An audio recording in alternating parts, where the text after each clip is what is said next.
Abu Umama रजी अल्लाह ताला अन्हु की रवायत है, ये गौर से सुनना हदीस।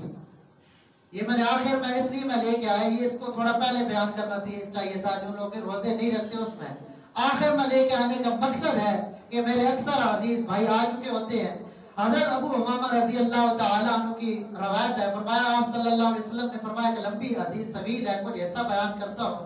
कि आप सल्लल्लाहु अलैहि वसल्लम ने फरमाया मैं ख्वाब में था, मैं सोया हुआ था, दो शख्स आए, फरिश्ते आए तो मुझे ले गए कि मैंने देखा जहन्नम में कुछ लोगों को उल्टा लटकाया गया है, जंजीरों में उल्टा लटकाया गया है, यहाँ पे जंजीरों में उल्टा लटकाया गया और उनकी ये बातें चीर दी गई हैं और इनसे खून बह रहा है, इनसे खून बह रहा है। तो आप सल्लल्लाहु अलैहि वसल्लम ने पूछा कि ये कौन है? फरमाया ये वो लोग हैं जो इफ्तार में बहुत जल्दी करते थे, बस जान छुड़ाई रोजे से, एक जान पूछ के बस टाइम का लिहाज नहीं किया, इफ्तार का इंतजार नहीं किया, जो इफ्तार में जल्दी करते थे ये वो लोग हैं, ये उनको अजाब हो रहा है। तो फिर आप सोच लें इफ्तार में जल्दी करने वालों का अगर ये असर होगा तो जो लोग रोजे नहीं रखते उनका क्या होगा।